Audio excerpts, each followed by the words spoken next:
ये जो चैप्टर है ना, ये अकाउंट्स में मेरा फेवरेट चैप्टर है और उसका रीजन ये है कि इस चैप्टर से पता लगता है कि अकाउंट्स क्यों बनाते हैं, कैसे बनाते हैं। यानी कि इस चैप्टर में वाई का आंसर है कि यार ऐसा हो रहा है तो क्यों हो रहा है। डेप्रिसिएशन में अगर हम रिटर्न डाउन वैल्यू मेथड से डेप्रिसिएशन सालों सालों तक निकाल रहे हैं तो क्यों निकाल रहे हैं, हर सवाल का जवाब आपको यहां पे मिलेगा। और इन्हीं सारी बातों से फिर मतलब जितनी भी चीजें आज हम सीखेंगे उससे हम अकाउंट्स को प्रिपेयर करते हैं और हमारा जो अकाउंटिंग पूरा जो प्रोसीजर है फाइनेंशियल रिकॉर्ड्स को मेंटेन करने का, वो इन्हीं प्रिंसिपल्स के तहत और इन्हीं कॉन्सेप्ट और अजम्पशंस के तहत बच्चों बनाई जाती है।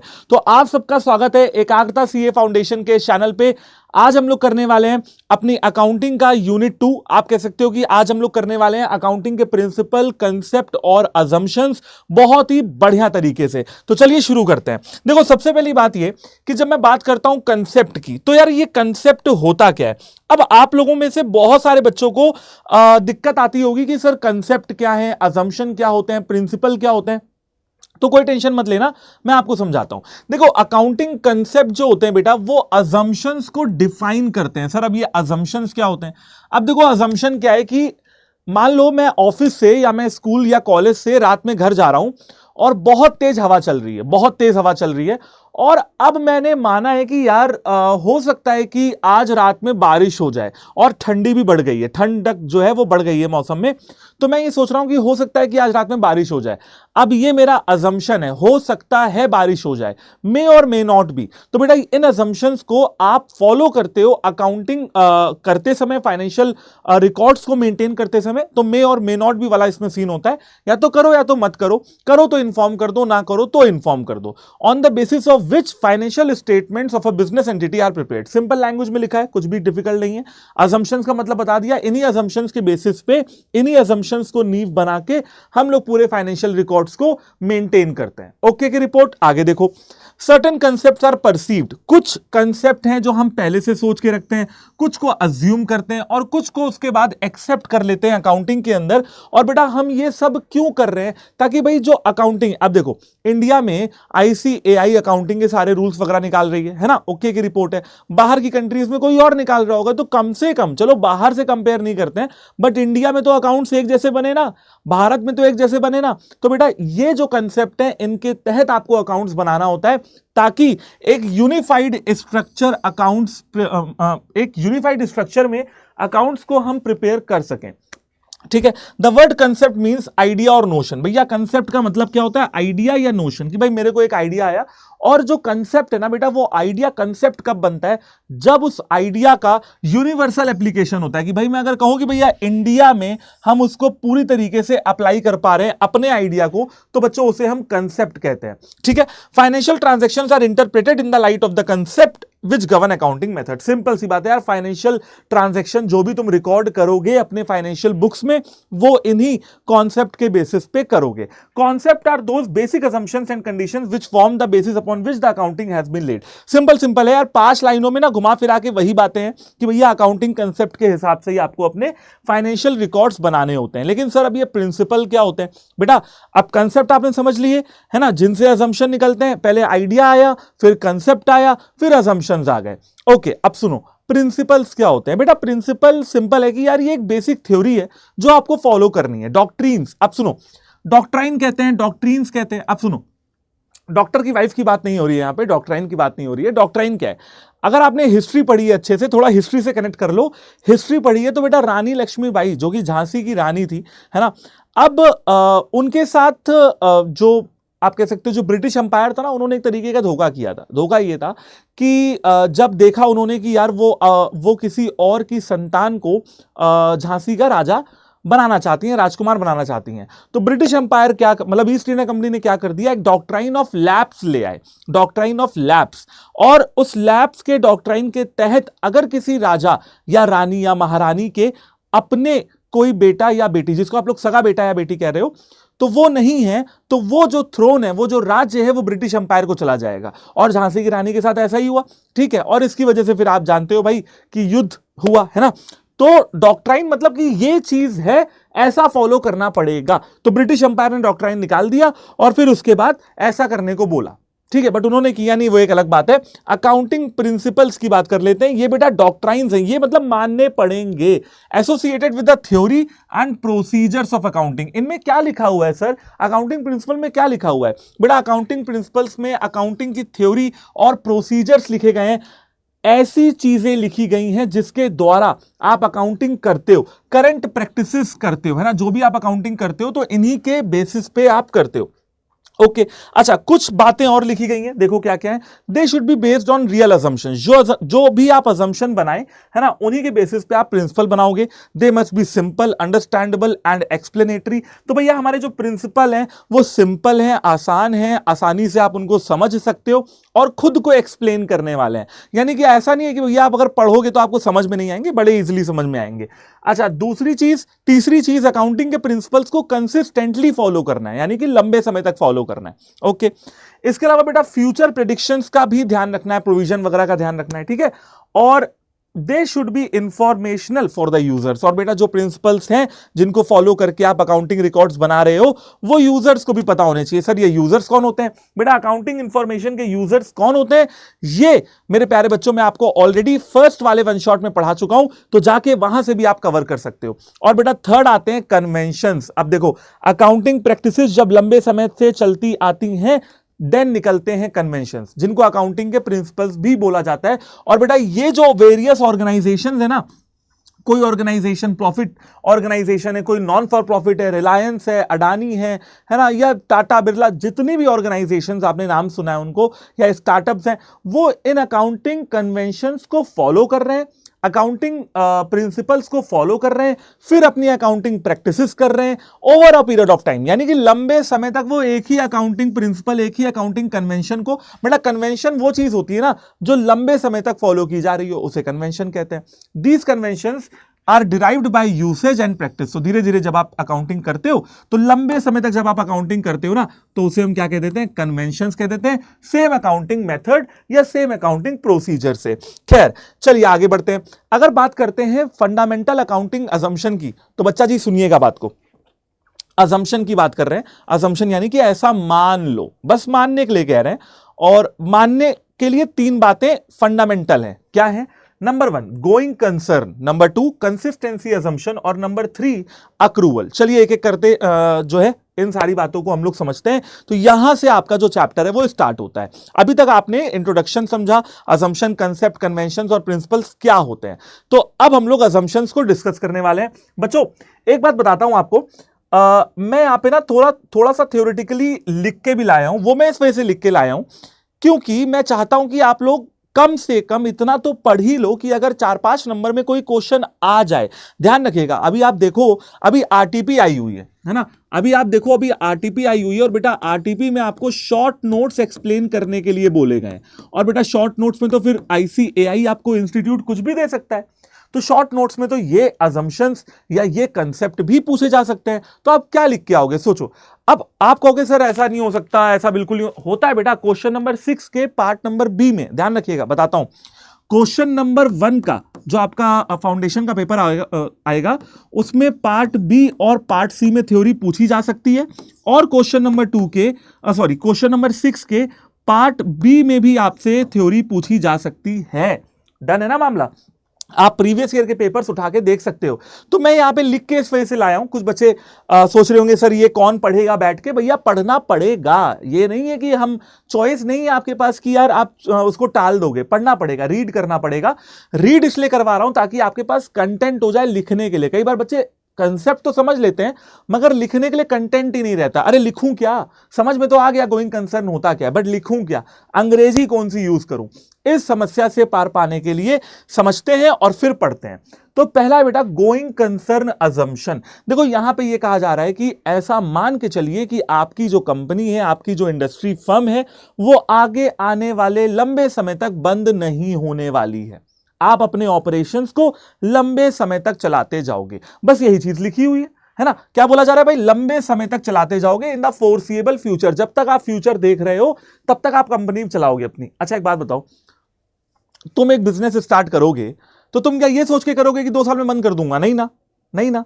तो इसका मतलब है कि तुम लंबे समय तक बिजनेस करने की सोच रखोगे, और बेटा क्योंकि तुम लंबे समय तक बिजनेस करने की सोच रखोगे तो तुम एक जैसी अकाउंटिंग प्रैक्टिस सालों साल तक फॉलो करोगे। गलत कह रहा हूं क्या? बिल्कुल गलत नहीं कह रहा हूं। तो वही चीजें यहां पे लिखी हुई हैं, पढ़ के देखते हैं। The financial statement are normally prepared on the assumption that an enterprise is going concern. Enterprise क्या है बेटा? गोइंग कंसर्न है। अच्छा, अगर आप देखोगे ना तो आपको एक डेफिनेशन बताता हूं। बेटा कंपनी है ना, कंपनी, आप क्लास 11th में अगर जाएंगे तो क्लास 11th के बिजनेस स्टडीज में, मैं आपको थोड़ा डिटेल में बताता हूं, क्लास 11th के बिजनेस स्टडीज में आपके पास एक सेकंड चैप्टर आएगा जिसका नाम है फॉर्म्स ऑफ बिजनेस ऑर्गेनाइजेशन। उसमें तीसरा या चौथा जो कंसेप्ट आपको समझाया जाएगा वो समझाया जाएगा कंपनी। और कंपनी की अगर आप डेफिनेशन देखेंगे तो उसमें एक वर्ड आएगा जिसका नाम है परपेचुअल सक्सेशन। ठीक है, परपेचुअल सक्सेशन। सर ये है क्या?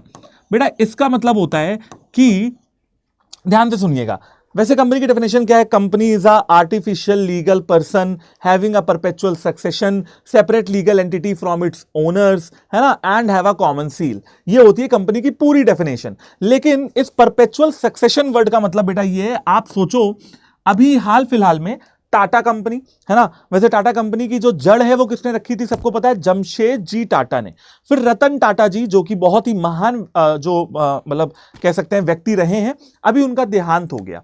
ठीक है, और स्वर्गवासी होने के बाद अगर आप देखें तो क्या टाटा कंपनी बंद हो चुकी है?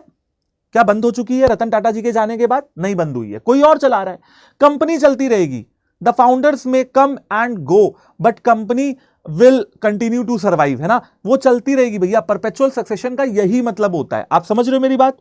ठीक है, कोई रहेगा कोई जाएगा। अच्छा, इसी वजह से आप अकाउंटिंग में रिटायरमेंट और डेथ भी पढ़ते हो। रिटायरमेंट में जब पढ़ते हो तो रिटायरमेंट में जब एक पार्टनर रिटायर हो जाता है तो दूसरा आता है, एडमिशन भी हो जाता है। अगर किसी की डेथ भी हो जाती है तो हम उसके एग्जीक्यूटर को उसका पैसा देके कंपनी को बंद कर देते हैं क्या? नहीं भाई, कंपनी को चलाते रहते हैं। डन है मामला?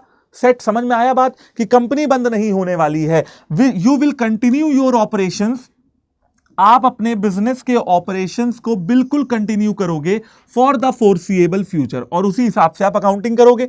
It is assume that the enterprise has neither the intention nor the need to liquidate. Liquidate का मतलब समझ रहे हो? कंपनी को बंद करना। लिक्विडेट का मतलब होता है पूरा खत्म कर दो, है ना, एसेट को बेच दो, लायबिलिटी को पे ऑफ कर दो, कंपनी के दरवाजे बंद कर दो, जयराम जी की। तो ऐसा नहीं करना है, ना ही आपकी कोई इंटेंशन है, ना ही जरूरत पड़ेगी, ऐसा आप मान के चलोगे।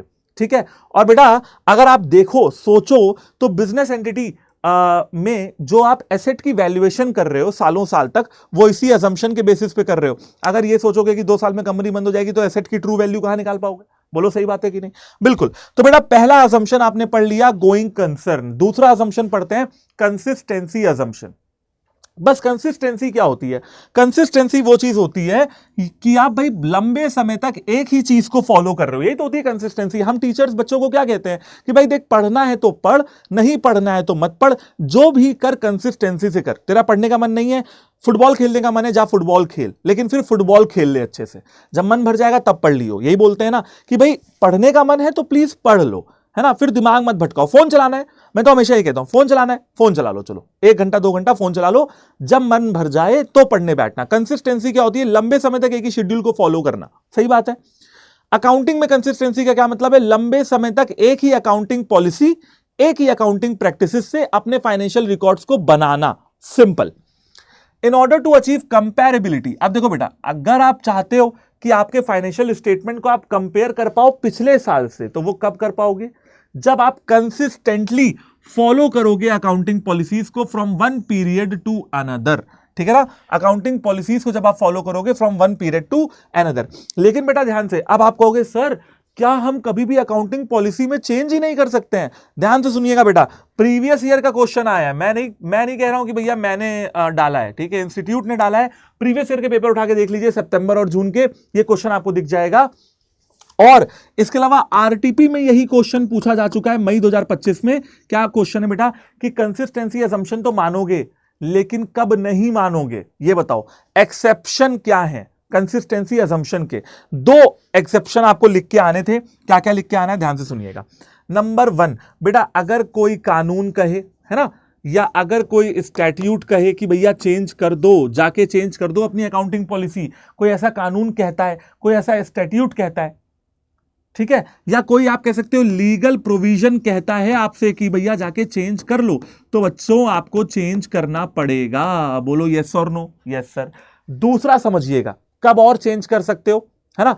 दूसरा समझिएगा, चेंज कर सकते हो आप जब जो चेंज इन अकाउंटिंग पॉलिसी आप कर रहे हो ना, जो आप अकाउंटिंग पॉलिसी में चेंज कर रहे हो,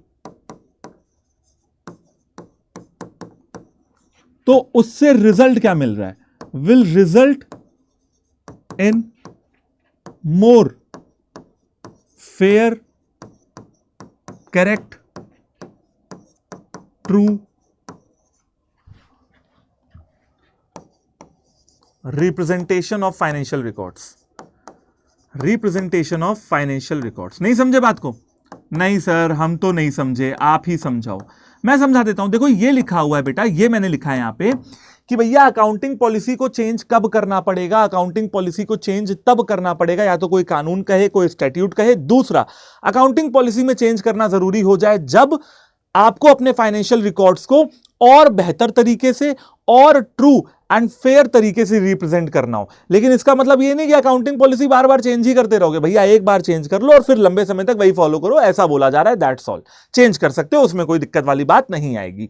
सर हम क्या पहले फेयर रिप्रेजेंटेशन नहीं कर रहे थे क्या? अरे भाई बिल्कुल कर रहे थे, पहले कर रहे थे, अब और अच्छे से कर रहे हैं। पेप्सोडेंट का ऐड आता है ना, पेप्सोडेंट का क्या आता है, हमारा टूथपेस्ट दांत चमकाए अब और भी ज्यादा। तो पहले भी चमका रहा था, अब और अच्छा चमकाएगा। ठीक है ना। घड़ी डिटर्जेंट महाशक्तिशाली, पहले भी शक्तिशाली था, अब और शक्तिशाली हो गया। ठीक है, चलो आगे बढ़ते हैं और बात करते हैं बच्चों अक्रूवल अजम्पशन की। अक्रूवल अजम्पशन क्या कहता है, ध्यान से सुनिएगा बेटा। ये कहता है कि जब अक्रू कर रहा है कोई ट्रांजैक्शन ना, तुरंत उसको रिकॉर्ड कर दो। जब अक्रू कर रहा है तो तुरंत उसको रिकॉग्नाइज कर लो। सर दोनों वर्ड का मतलब नहीं समझ में आया, मैं समझा देता हूं। देखो बेटा, अक्रू का मतलब होता है ना कि जब जो चीज हो रही हो, फर्क नहीं पड़ता है कि उसका पैसा आपको कब मिलने वाला है या आप कब देने वाले हो, तुरंत उसको जाके रिकॉर्ड कर दो। सर अभी भी समझ में नहीं आया, चलिए एक एग्जांपल देता हूं। आज 1 जनवरी है, आपने एक सेल की, 1 जनवरी को आपने सेल की, बस जैसे ही सेल की ना उसको तुरंत रिकॉर्ड कर दो। यह कहता है आपका अक्रूवल अजम्पशन। ठीक है। सर सेल की तो पैसा मिल जाएगा, बेटा जरूरी का है? क्या पता आपने क्रेडिट सेल की हो, पैसा 2 महीने बाद मिलेगा, बिल्स ऑफ एक्सचेंज बना दिया हो, जरूरी तो नहीं है।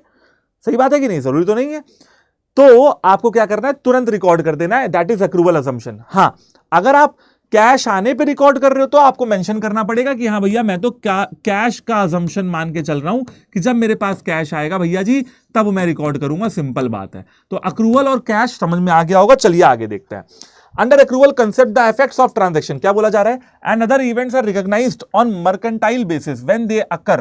ठीक है बेटा, जब वो ट्रांजैक्शन होंगे तभी आपको रिकॉर्ड करना पड़ेगा इन द अकाउंटिंग रिकॉर्ड्स। तुरंत जाके रिकॉर्ड करना पड़ेगा, तब नहीं जब कैश मिले, या तब नहीं जब कैश एंड कैश इक्विवेलेंट मिले।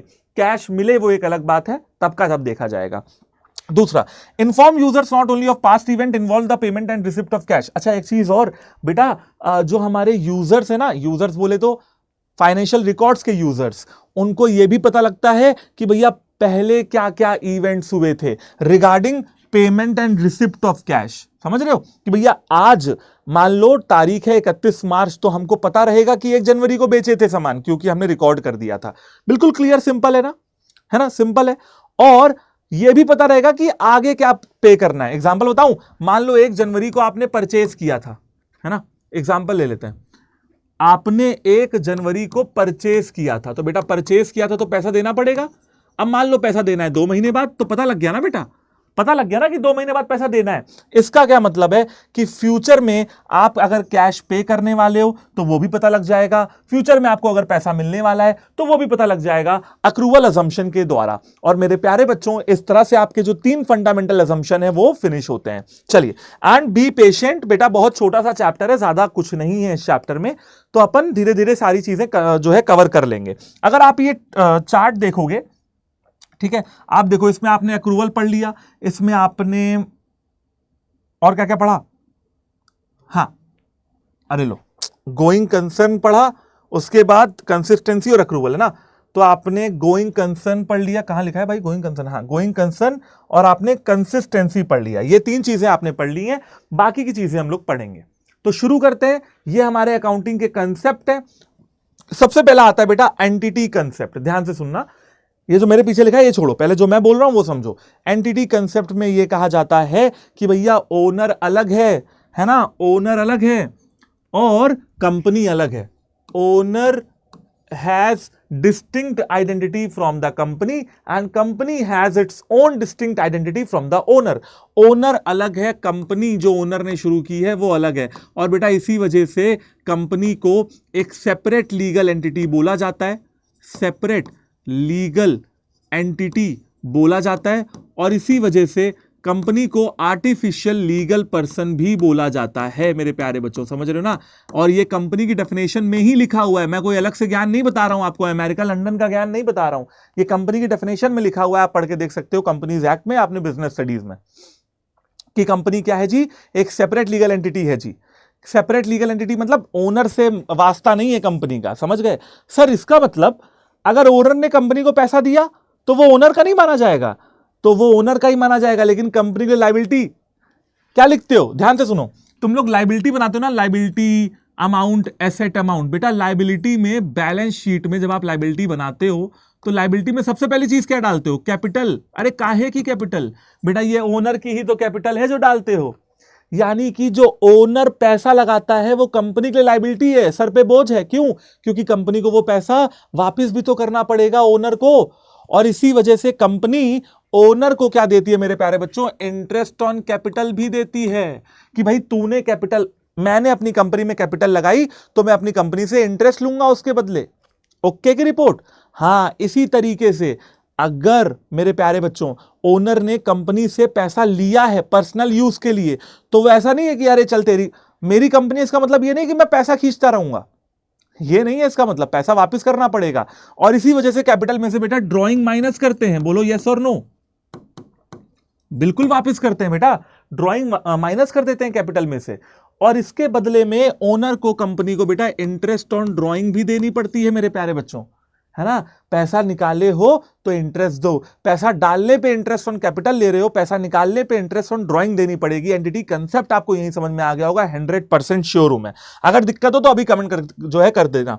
एंटिटी कंसेप्ट स्टेट्स, अब पढ़ के देख लो, that business enterprise is separate identity. Business क्या बेटा, सेपरेट आइडेंटिटी रखती है अपार्ट फ्रॉम इट्स ओनर, ठीक है, ओनर से बिल्कुल अलग।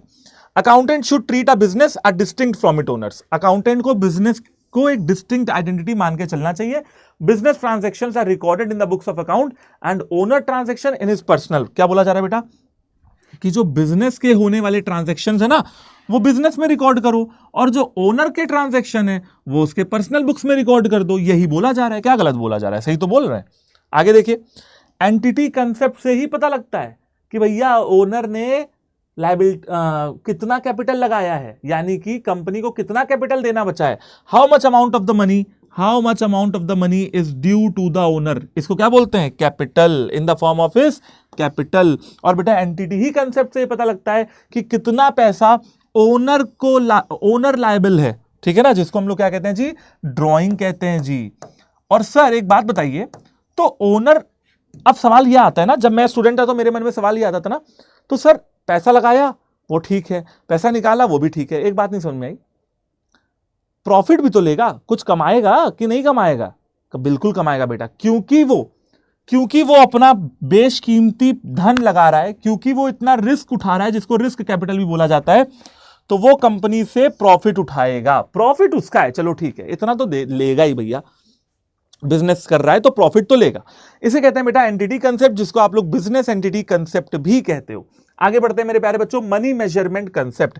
मनी मेजरमेंट कंसेप्ट में यह कहा जा रहा है कि ऐसा कोई भी ट्रांजैक्शन जिसको आप मनी के टर्म्स में मेजर कर सको, बस वही अकाउंटिंग में लेना है। एग्जाम्पल, सर मेरे पास एक पेन है, ये मेरे हाथ में एक पेन है, और सर ये 10 रुपए का है, सर ये क्या अकाउंटिंग में आएगा? अरे बच्चों बिल्कुल आएगा, ठीक है, ये अकाउंटिंग में आएगा। सर मेरे पास एक पेन है और इसकी कोई वैल्यू ही नहीं है, क्यों? क्योंकि ये मुझे कहीं पड़ा मिला था, क्या ये अकाउंटिंग में आएगा? सर बिल्कुल नहीं आएगा। क्यों नहीं आएगा? क्योंकि कोई वैल्यू नहीं है, पड़ा मिला था, ना मैंने खरीदा ना बेचा ना कुछ। मनी, अच्छा मनी में ही क्यों? क्योंकि बेटा मनी के अलावा और क्या तरीका है मेजर करने का, तुम बताओ। मैं पूछूं ये पेन कितने का है, कैसे बताओगे? पैसों से ही बताओगे ना। मनी इकलौता मीडियम है बेटा एक्सचेंज करने का, है ना। मनी इकलौता स्टैंडर्ड है इकोनॉमिक वैल्यू का जो सब लोग फॉलो करते हैं। तो 10 रुपए की कीमत जितनी मेरे लिए उतनी तुम्हारे लिए भी है। तुम भी 10 रुपए का समोसा खा पाओगे, मैं भी 10 रुपए का समोसा खा पाऊंगा। अगर वो समोसा 10 का होगा तो मैं भी 10 दूंगा, तुम भी 10 दोगे। This concept requires that those transactions alone that are capable of being measured in terms of money, कि भैया वही ट्रांजैक्शन जो मनी में मेजर किए जा सकते हैं, only to be recorded in the books of account. ठीक है मेरे प्यारे बच्चों, मनी मेजरमेंट का खेल हो गया। सर पीरियोडिसिटी बड़ा लंबा चौड़ा आपने लिखा हुआ है, मैं कोई दिक्कत वाली बात नहीं, मैं समझाता हूं। पीरियोडिसिटी कंसेप्ट कहता है कि देखो भैया ऐसा है, ठीक है, माना तुम्हारा अकाउंटिंग समय बहुत लंबा है, माना तुम्हारी कंपनी चलती जाएगी, माना तुम्हारी कंपनी की लाइफ बहुत लंबी है, लेकिन भैया उस लाइफ को थोड़ा, अब जैसे मेरी लाइफ पता नहीं कितनी है, लंबी है छोटी, आई डोंट नो, लेकिन मैं क्या कहूंगा, मान लो मेरी उम्र है 20 साल, तो मैं क्या कहूंगा मेरी उम्र 20 साल है। 20 साल यानी कि 1 एक साल बर्थडे बनाया, happy birthday, 2 happy birthday, 3 happy birthday, 20 साल हैप्पी बर्थडे बनाया तो उम्र 20 साल हो गई। बेटा अकाउंटिंग को भी तो छोटे छोटे पार्ट्स में बांटोगे कि कंपनी खत्म होने का इंतजार करोगे अकाउंटिंग बनाने के लिए? बांटोगे ना? नहीं बांटोगे? बांटोगे ना? बिल्कुल बांटोगे। तो अकाउंटिंग में भी क्या किया जाता है बेटा, छोटे छोटे पार्ट्स में बांटा जाता है। ये देखिए छोटे छोटे पार्ट्स में बांटा जाता है, और उसी को बेटा जी हम लोग अकाउंटिंग पीरियड कहते हैं। अकाउंटिंग पीरियड क्या है सर? 1 अप्रैल से 31 मार्च। ठीक है, वही चीजें लिखी हुई जो मैंने आपको बताई कि माना गोइंग कंसर्न है लेकिन इनडेफिनिट लाइफ है, लेकिन इस इनडेफिनिट लाइफ में भी तो अकाउंटिंग पीरियड होगा, बिल्कुल होगा। और बेटा वैसे तो आप अकाउंटिंग हर दिन बनाओ, हर हफ्ता बनाओ, हर महीना बनाओ, हर 6 महीना, जब मर्जी बनाओ, लेकिन कायदे से देखा जाए तो अकाउंटिंग पीरियड जानते हो कितने समय का होता है? नहीं जानते? 1 साल का होता है। सिंपल बात बताता हूं, 1 year period is taken up for the performance measurement. अगर आपको सच में अपनी कंपनी की परफॉर्मेंस को मेजर करना है तो सिर्फ 1 साल का आपको समय चाहिए ही चाहिए। ठीक है, तो अकाउंट बनाने पड़ते हैं after every period and not at the end of the life of the company. ठीक है, at the end of the every period मतलब हर साल जब 31 मार्च खत्म हो रहा हो तब अकाउंटिंग बनाना है, जब लाइफ खत्म हो रही हो तब नहीं बनाना है, तब तो कंपनी खत्म हो जाएगी, अकाउंट बना के करोगे क्या? ठीक है, चलिए द पीरियोडिसिटी कंसेप्ट फैसिलिटेट। अब पीरियोडिसिटी से होता क्या क्या देखिए, अगर मैं पीरियोडिसिटी कंसेप्ट को फॉलो करके अकाउंटिंग बनाता हूं हर साल तो उसके क्या फायदे हैं? नंबर 1 का फायदा, अलग अलग पीरियड्स के यानी कि पिछले साल, जैसे कि मैं कहूं मैंने 2023 में बनाया, 2024 में बनाया, 2025 में बनाया, तो मैं हर साल के अकाउंटिंग पीरियड को क्या कर पाऊंगा बेटा? कंपेयर कर पाऊंगा, नंबर 1। दूसरा, एक ईयर में आप यूनिफॉर्म और कंसिस्टेंट अकाउंटिंग प्रैक्टिसेस को फॉलो करोगे तो लंबे समय तक आगे मतलब ऐसे ही करोगे। Matching period revenues with expenses for getting correct results of business operation. Second, 1 साल के अंतराल में, 1 साल के समय में रेवेन्यू को एक्सपेंसेस से मैच कराना थोड़ा इजी होता है। सर क्यों कराना है रेवेन्यू के एक्सपेंसेस से मैच? अरे रुको जरा, सबर करो, मैचिंग कंसेप्ट आएगा तब पढ़ाएंगे। ठीक है, चलिए नेक्स्ट आता है बेटा आपका मैचिंग कंसेप्ट। सर आ गया लो, मैचिंग कंसेप्ट क्या कहता है बेटा? मैचिंग कंसेप्ट कहता है, क्या कहता है सर? देखो ये बोलता है कि बेटा जी ऐसा है, आप 2 महीने का बना रहे हो, आप 3 महीने का बना रहे हो, आप 6 महीने का बना रहे हो, आप 1 साल का बनाओ, हमें कोई टेंशन नहीं है, हम बोलने नहीं आएंगे। ठीक है, चाहे आप जितने महीने का बनाओ, बट उतने महीने में रेवेन्यू एक्सपेंसेस से मैच होने चाहिए। और बेटा डबल एंट्री का जो सिस्टम है वो भी तो ये कहता है। ठीक है, बस ये बोला जा रहा है कि all expenses matched with the revenue of that period should only be taken into consideration. यानी कि जो खर्चे आप कर रहे हो, बिजनेस कर रहे हो ना, दान थोड़ो ना कर रहे हो, धंधा कर रहे हो, व्यापार कर रहे हो, तो खर्चे करोगे तो पैसा भी तो कमाओगे। तो एक्सपेंसेस जो आप बेटा रेवेन्यू से मैच कर पा रहे हो, बस उन्हीं को आप यहां पे लोगे। समझ गए बच्चों? Okay, it is not necessary that every expense identify every income. अच्छा, ये भी जरूरी नहीं है कि हर एक्सपेंस का अपना इनकम हो, ये भी जरूरी नहीं है। कुछ खर्चा आप कर देते हो और इनकम नहीं होती। एग्जाम्पल के तौर पे बेटा सेलिंग एक्सपेंसेस, एडवर्टीजमेंट वगैरह, ठीक है ना, एडवर्टीजमेंट वगैरह, जैसे भाई सेलिंग एक्सपेंसेस की बात हो रही है कि भाई ठीक है आपने एडवर्टीजमेंट का खर्चा कर दिया। अब एडवर्टीजमेंट का खर्चा कर दिया, ऋतिक रोशन को एडवर्टीजमेंट में अपने हायर कर लिया और उनको बोल दिया कि भाई ऐसा ऐसा करो, एक पहाड़ी से दूसरी पहाड़ी कूद जाओ और कहना डर के आगे जीत है। बस इतना बोलना है ऋतिक रोशन को कि डर के आगे जीत है, पहाड़ी से बाइक कुदानी है, इतना बोलना है, डर के आगे जीत है। पैसा लेगा ना ऋतिक रोशन? लेगा। लेकिन जब लोग ड्यू पिएंगे, माउंटेन ड्यू पिएंगे लोग, तो कैसे पता लगेगा कि उस बोतल में ऋतिक रोशन की कॉस्ट जुड़ी है कि नहीं? सर नहीं पता लग पाएगा। अब यहां पे थोड़ा दिक्कत होगी, चलिए कोई बात नहीं, लेकिन कुछ डायरेक्टली रिलेटेड है, जैसे कि बेटा रेंट दोगे तो जोड़ोगे, सैलरी दोगे तो जोड़ोगे ही जोड़ोगे, ठीक है, ये अक्रूवल बेसिस पे रिकॉर्ड हो जाते हैं। नेक्स्ट आता है बच्चों कॉस्ट कंसेप्ट। कॉस्ट कंसेप्ट क्या कहता है, ध्यान से सुनिएगा। मान लेते हैं बच्चों एक मशीन है, एक, अच्छा इसको हिस्टोरिकल कॉस्ट भी बोलते हैं, ठीक है, इसको कॉस्ट बोलो चाहे तो बच्चों हिस्टोरिकल कॉस्ट बोलो। मान लेते हैं कि बच्चों एक मशीन है कितने की, 5 लाख रुपयों की, ठीक है, और following cost concept the value of the machine is taken as 5 lakh, ठीक है। तो 5 लाख रुपए की मशीन है, मान लो 50,000 रुपए मैंने इसके इंस्टॉलेशन पे खर्च कर दिए, तो बेटा टोटल जो मशीन के ऊपर मैंने खर्चा किया कितना किया, 5,50,000।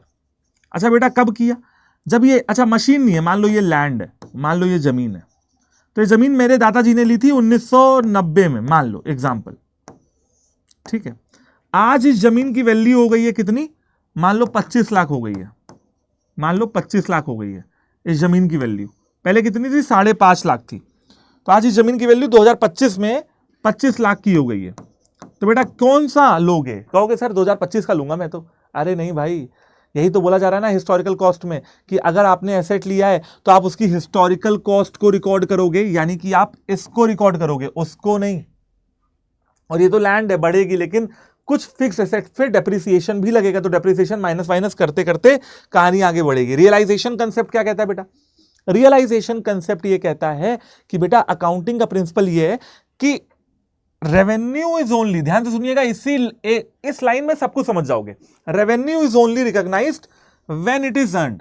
नहीं समझे बेटा, पैसा जब आएगा आ जाएगा, नहीं समझे, सेल की तुरंत रिकॉर्ड करो, अर्न्ड रिसीव हुई ना हुई फर्क नहीं पड़ता, इसे कहते हैं revenue recognition concept. Revenue recognition concept, sale की है रिकॉर्ड कर लीजिए, सिंपल।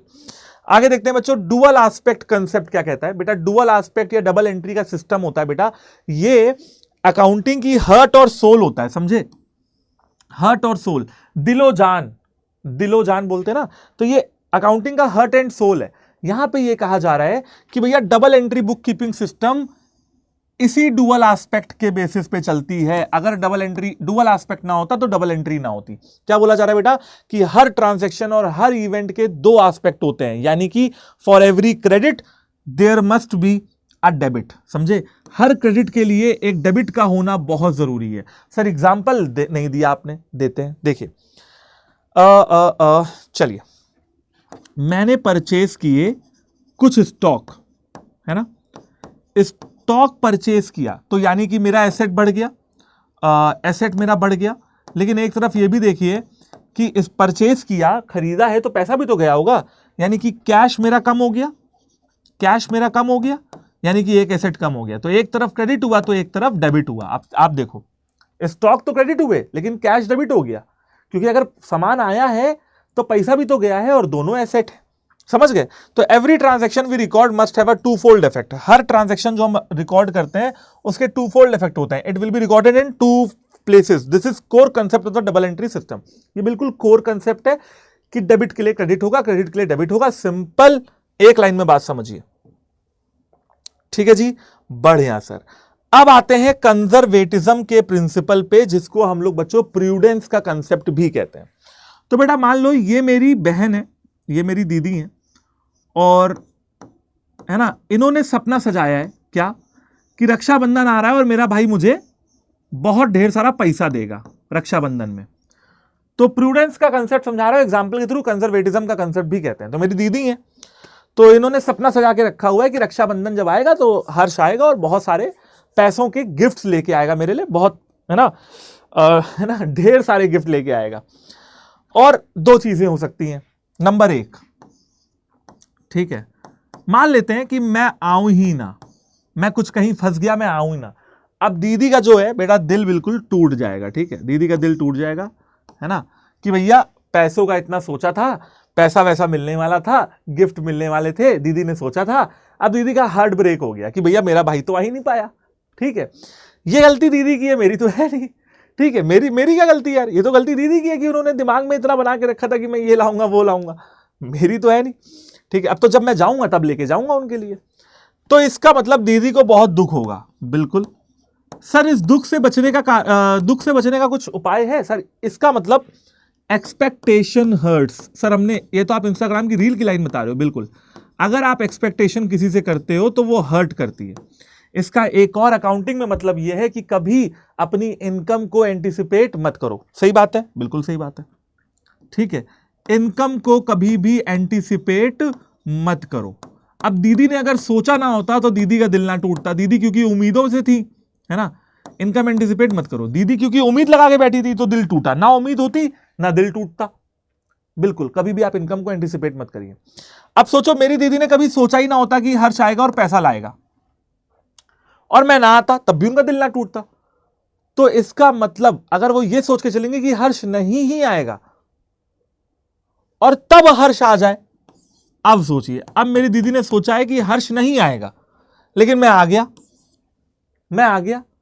तो मेरी दीदी को क्या होगा? सुख होगा। वाह यार, है ना, वाह रे किस्मत, है ना, वाह रे किस्मत, इतना अच्छा सुख, इतना अच्छा मेरा भाई आ गया मुझे गिफ्ट देने। तो यानी कि हमेशा अगर आप लॉस को एंटिसिपेट करेंगे, तो वो अच्छा रहेगा। उसकी वजह क्या है सर? आसान भाषा में समझाता हूं। अगर आपने सोचा है कि लॉस होने वाला है, सोच के देखा है कि लॉस होने वाला है और लॉस नहीं हुआ तो खुशी होगी। लेकिन इनकम सोच के बैठे हैं कि 10,000 रुपए कहीं से आना है और नहीं आए तो बहुत दुख होगा। यह है आम जिंदगी। अब चलते हैं, पढ़ते हैं अकाउंटिंग की जिंदगी क्या है। अकाउंटिंग में इसको कंजर्वेटिज्म का प्रिंसिपल कहा जाता है। States that accountant should not anticipate any future income. बेटा कोई भी अकाउंटेंट है ना, वो कभी भी अपनी फ्यूचर इनकम को एंटिसिपेट ना करे। हाँ, जितने भी लॉसेस हैं उनको जरूर एंटिसिपेट करे। अगर किसी मशीन की दो तरीके से वैल्यू निकल रही है, 10,000 और 50,000, मान लो 10,000 और 20,000, तो प्रूडेंस का कंसेप्ट कहता है कि 10,000 को लो, 20,000 को मत लो। अगर दो अलग अलग तरीकों से दो अलग अलग वैल्यू निकल ली तो 10,000 वाली लो, यानी कि जो कम हो वो लो। The lesser value you will take into account, ठीक है। इसे कहते हैं लॉस को एंटिसिपेट करना। इसीलिए आप प्रोविजन फॉर बैड डेब्ट्स बनाते हो, प्रोविजन फॉर डेप्रिसिएशन बनाते हो, वर्कमैन कंपनसेशन के लिए रिजर्व बनाते हो, इन्वेस्टमेंट के फ्लक्चुएशन के लिए रिजर्व बनाते हो, आईएफआर जिसको बोलते हैं।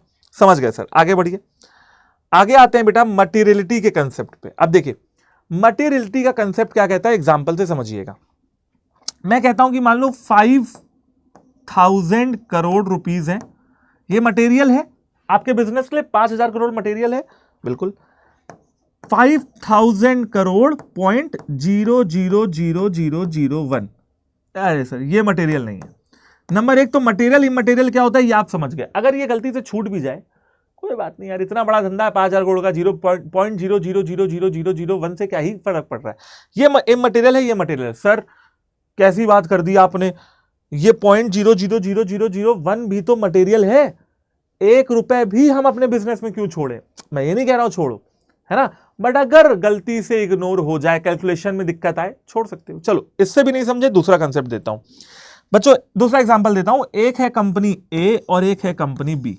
अब सोचना बेटा, कंपनी ए का टर्नओवर है 50,000 करोड़। सोचो कंपनी ए का टर्नओवर है 50,000 करोड़ और कंपनी ए ने मान लो कि 50,000 करोड़ का खर्चा है और कंपनी ए ने मान लेते हैं इलेक्ट्रिसिटी चार्जेस पे कर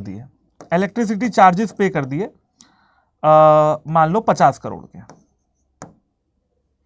टर्नओवर 50,000 करोड़ है, मतलब कमाया 50,000 करोड़, खर्च कर दिए बिजली में 50 करोड़। अच्छा इधर देखिए, एक कंपनी है, मान लो उसका जो टर्नओवर है वो है 300 करोड़ और उसने बिजली पे खर्च कर दिए 50 करोड़। अब आप बताओ कौन सा ज्यादा मटेरियल है? मैं ये नहीं कह रहा कि कौन सा मटेरियल नहीं है, कौन सा मटेरियल ज्यादा है ये आपसे पूछ रहा हूं। सर यही है मटेरियल। क्यों भैया? 50 करोड़ तो ये भी था, 50 करोड़ तो ये भी था। अब बेटा मैं आपको बताता हूं, सुनिएगा ध्यान से, परसेंटेज निकालो, अभी मटेरियल इमटेरियल यही पता लग जाएगा। देखो तुम्हारी कंपनी 50,000 करोड़ की है तो 50 करोड़ 50,000 करोड़ का कितना परसेंट हुआ बेटा?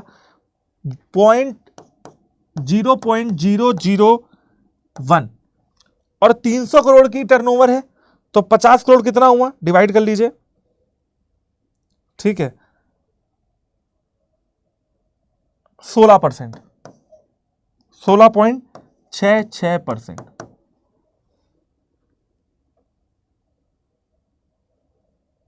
हाँ 0.01, चलो 0.1। अब बताओ बेटा कौन सा मटेरियल कौन सा इमटेरियल। सर ये वाला ज्यादा मटेरियल है। क्यों? ये ज्यादा है ये कम है, क्यों सर? क्योंकि बेटा इतनी बड़ी कंपनी है 50,000 करोड़ की, 0.1% ही तो खर्च किया है ना बिजली पे। लेकिन इस कंपनी के लिए तो 50 करोड़ रुपए बहुत ज्यादा है। 16.66% of their turnover they are expending in electricity charges. बस इसी को कहा जा रहा है कि भैया ऐसी चीजों को मटेरियल कहा जा रहा है। आप सोचो बेटा, आप यूजर हैं। यूजर कौन? User of accounting information. आप बताइए, आप ए के भी यूजर हैं, आप बी के भी यूजर हैं, आप इन्वेस्टर हैं, आप कंपनी ए में इन्वेस्ट करना चाहते हो, कंपनी बी में भी इन्वेस्ट करना चाहते हो। आप मुझे जवाब दो बेटा, आप ए कंपनी के 0.1% पे ध्यान दोगे? बताओ। सर दूंगा, मैं तो बहुत होशियार आदमी हूं, मैं तो दूंगा। अरे ध्यान तो दोगे, लेकिन सोचो क्या इसकी वजह से अपना डिसीजन बदलोगे? कभी नहीं। सर 0.1% से डिसीजन कौन बदलता है? नहीं बदलूंगा। लेकिन क्या इस 16.66% की वजह से डिसीजन बदलोगे? सर 100% बदलूंगा। अब समझ गए ना क्या समझाना चाह रहा हूं? कि यूजर्स के लिए जो इंफॉर्मेशन मटेरियल है वो मटेरियल है, जो नहीं है वो नहीं है। सर बात समझ में आ गई? पढ़ के देखते हैं। Materiality principle permits other concept to be ignored if the effect is not considered material. क्या बोला जा रहा है? कि भैया सब कुछ गया भाड़ में, पहले जो चीजें मटेरियल है सिर्फ उनको डालिए। फुल डिस्क्लोजर प्रिंसिपल कहता है कि भैया सब कुछ लिखो। उसका उल्टा है ये प्रिंसिपल जो कहता है कि भैया सिर्फ मटेरियल चीजें ही लिखो। फुल डिस्क्लोजर कब पढ़ाओगे सर? अभी आगे पढ़ा दूंगा, टेंशन मत लो। All the items having significant economic effect on the business. Significant economic effect, sir ये मतलब नहीं समझ में आया बेटा। सिग्निफिकेंट मतलब जरूरी, जरूरी अगर इकोनॉमिक इफेक्ट आपके बिजनेस पे वो डाल रहा है तो बेटा वो फाइनेंशियल स्टेटमेंट में उसको आपको डिस्क्लोज करना पड़ेगा, ठीक है ना? ओके। और देखिए, relevant to the users need should not be disclosed in the financial statement। बेटा जो चीजें यूजर के लिए, ये 0.1% यूजर के लिए रिलेवेंट नहीं है, जो चीजें यूजर के लिए रिलेवेंट नहीं है ब्रो मत डालो, जो जरूरी है वो डालो। मटेरियलिटी पढ़ाने के बाद, बताने के बाद अपने लास्ट कंसेप्ट पे आते हैं, full disclosure. Full disclosure concept में बच्चों ये कहा जाता है कि जितनी भी रिलेवेंट इंफॉर्मेशन है, क्या कहा जाता है? जितनी भी रिलेवेंट इंफॉर्मेशन है, all the relevant information will be disclosed. कुछ भी मत छुपाओ, सब बता दो बेटा। डिस्क्लोजर मतलब सब बता देना। डिस्क्लोजर का मतलब होता है सब बताना, कुछ भी छुपाना नहीं, ठीक है ना? सब बता दो, कुछ मत छुपाओ, जो है सामने रख दो, ठीक है? ओके सर, इसकी वजह क्या है? सब क्यों बता दें? क्योंकि बेटा बहुत सारे यूजर्स हैं एक्सटर्नल जो आपके इन फाइनेंशियल रिकॉर्ड्स के बेसिस पे अपने फैसले को लेंगे। तो अगर कोई इंफॉर्मेशन, अगर कोई ट्रांजैक्शन, नोट इंफॉर्मेशन या transaction etcetera of relevance to anyone of them will be omitted from this statement from the benefit of the company. क्या बोला जा रहा है? कि बेटा किसी भी जानकारी को आप ओमिट नहीं कर सकते हो, भूल नहीं सकते हो। कोई ट्रांजैक्शन, कोई इवेंट आप ओमिट नहीं कर सकते हो, भूल नहीं सकते हो, डालना ही पड़ेगा सब कुछ। सर हमारे हो गए क्या?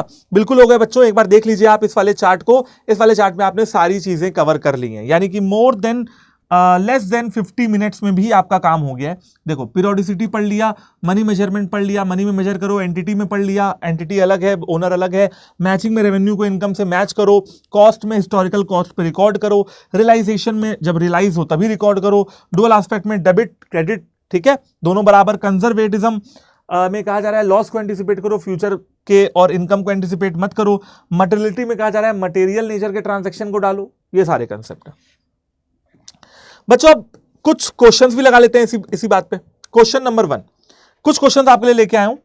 All the following items are classified as fundamental accounting assumption. बेटा क्या बोला जा रहा है? सारे अकाउंटिंग के असम्पशन हैं, एक नहीं है, एक्सेप्ट एक नहीं है। बता दो बेटा। कंसिस्टेंसी अकाउंटिंग असम्पशन है, गोइंग कंसर्न अकाउंटिंग असम्पशन है, बट बिजनेस एंटिटी नहीं है। तो B will be your right answer, ठीक है? चलो अगला question. Kanika enterprises follow the written down value method. बेटा कनिका एंटरप्राइजेस है वो रिटर्न डाउन वैल्यू मेथड को फॉलो करती है, डेप्रिशिएटिंग, अपने मतलब अपने मशीन को डेप्रिशिएट करने के लिए। लेकिन किस कंसेप्ट के तहत? सिंपल है, अभी आपको पढ़ा है कंसिस्टेंसी। कन्वीनियंस नहीं होगा, कंपैरेबिलिटी नहीं होगा। कोई कंपैरेबिलिटी और कन्वीनियंस कोई कंसेप्ट होते भी नहीं है। हमने आपको कंसिस्टेंसी पढ़ाया कि लंबे समय तक आप ईयर आफ्टर ईयर एक ही चीज को फॉलो करिए। एग्जाम्पल भी यही दिया था। Question number 3, A purchase a car for 5 lakh making a down payment of 1 lakh. एक इंसान है ए, उसने 5 लाख रुपए की गाड़ी खरीदी, डाउन पेमेंट कर दिया 1 लाख का, एंड साइनिंग 4 लाख का बिल पेबल ड्यू इन 60 डेज। अच्छा जी, तो भैया 5 लाख की गाड़ी खरीदी, 1 लाख का डाउन पेमेंट कर दिया, 4 लाख का बिल बना दिया। अब अगर देखा जाए और बिल को 60 दिन में पे करना है, ठीक है, तो बेटा टोटल एसेट भी आप देखो 4 लाख से बढ़े। सर टोटल एसेट तो 5 लाख से बढ़े। अरे भाई 1 लाख रुपए गया भी तो। नेट एसेट की जो नेट इफेक्ट पड़ रहा है एसेट पे वो कितना है? 4 लाख। और क्योंकि लायबिलिटी भी पे करनी है 4 लाख, क्यों? क्योंकि बेटा 4 लाख की तो गाड़ी आई, ठीक है, और जो लायबिलिटी पे करनी है सर वो कितनी? वो भी 4 लाख। तो यानी कि सर टोटल एसेट भी 4 लाख से बढ़ेंगे, इंक्रीज बाय 4 लाख, और लायबिलिटी भी 4 लाख से बढ़ेगी, ठीक है। तो C will be your right answer. Question number 4, Mohan purchase goods for 15 lakh. Mohan ने 15 लाख के गुड्स परचेज किए, यानी कि खर्चा किया, बिल्कुल, and sold 4/5 of the goods amounting 18 lakh. तो 15 लाख का 4/5 उसने बेच दिया। बेच के पैसे जो पैसा आया वो आया 18 लाख, बिल्कुल सही बात है। कुछ खर्चे भी दिए 2.5 लाख के। सिंपल सी बात है सर कि खर्चा, ये देखिए 15 लाख 2.5 लाख ये खर्चा भी हुआ, तो भैया उसने कमाया भी है, और उसका प्रॉफिट भी आया 3.5 लाख। ये कौन सा अकाउंटिंग कंसेप्ट है बेटा? मैचिंग, कि खर्चा करो तो इनकम भी दिखाओ। Capital brought in by the proprietor. बेटा प्रोपराइटर यानी कि मालिक जब बिजनेस में कैपिटल लगाता है तो बेटा उससे क्या होता है? उससे कैपिटल से कैश बढ़ जाता है और कंपनी की लायबिलिटी भी बढ़ जाती है। जस्ट अभी आपको एग्जांपल देके बताया, क्योंकि ओनर की कैपिटल कंपनी के लिए लायबिलिटी होती है। Increase in asset and increase in liability. Question number 6, during the life time of an entity. बेटा जब तक एंटिटी चलेगी, लाइफ टाइम का मतलब समझ रहे हो? जब तक वो चलेगी, accounting provide financial statement in accordance with the basic accounting concept. तो अकाउंटिंग चलती रहेगी। ये कौन सा अकाउंटिंग कंसेप्ट कहता है? कंजर्वेटिज्म का, मैचिंग का, या अकाउंटिंग पीरियड का? कंजर्वेटिज्म का कहता है? कभी नहीं। मैचिंग का कहता है? कभी नहीं। अकाउंटिंग पीरियड का? नहीं। अरे सर तो कब कहता है? मैं बताता हूं कि लाइफ टाइम चला रहे हो एंटिटी को, चलाओ, बट कभी कभी फाइनेंशियल रिकॉर्ड्स बना दो, और जब कभी कभी बनाओगे तो 1-1 साल में बनाओ, और उसे अकाउंटिंग पीरियड कहते हैं मेरे प्यारे बच्चों। Question number 7, a concept that a business enterprise will not be liquidated in the near future is. बेटा वो कौन सा कंसेप्ट है बिजनेस एंटरप्राइज का जो ये कहता है कि फ्यूचर में लिक्विडेट नहीं होगी मेरी कंपनी? कौन सा? Going concern. Asset are held in the business. बेटा एसेट को बिजनेस में रखा जाता है, क्यों? बेचने के लिए ना, कैश में कन्वर्ट करने के लिए ना, अर्निंग रेवेन्यू। हम मशीन लगाते हैं क्यों? ताकि प्रोडक्ट बना पाए। प्रोडक्ट बनाते हैं क्यों? ताकि इनकम हो पाए। Question number 9, the determination of expenses of an accounting period is based on the determination of expenses. अच्छा, हम एक्सपेंसेस को डिटरमाइन करेंगे अकाउंटिंग पीरियड में, ये कौन सा प्रिंसिपल है? मटेरियलिटी का है। नहीं, सॉरी, मैचिंग का है, बिल्कुल। क्वेश्चन नंबर 10 बच्चों देखिए क्या कहता है? Economic life of an enterprise is split into the periodic interval to measure its performance, है ना?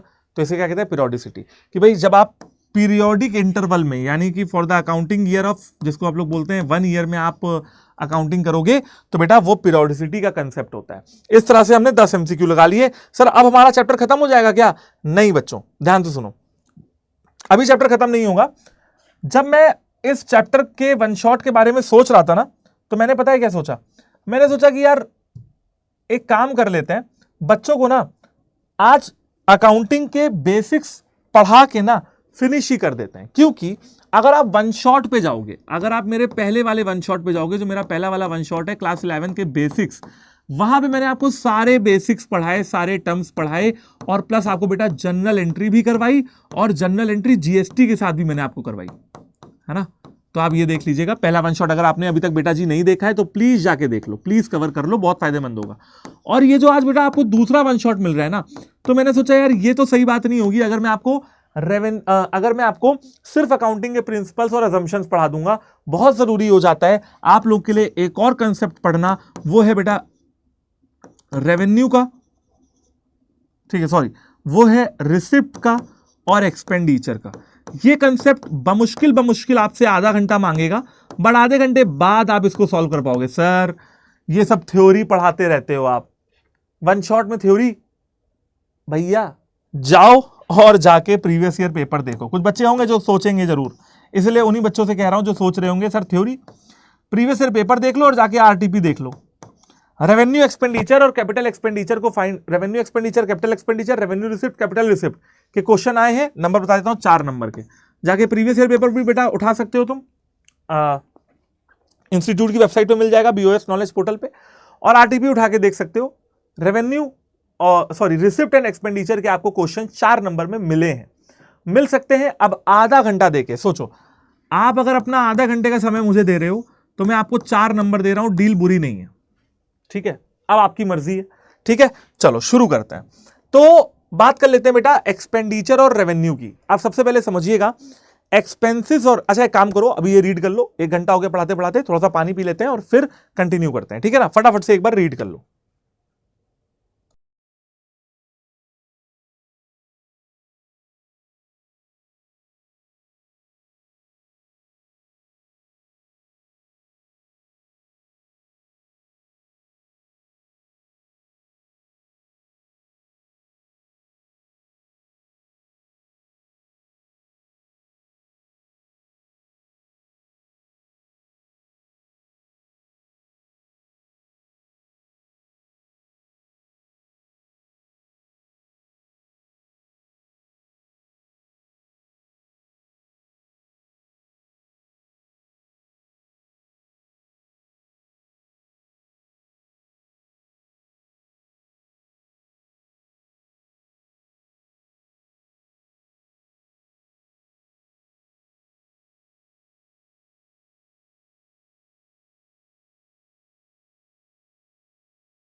चलो बच्चों शुरू करते हैं, है ना।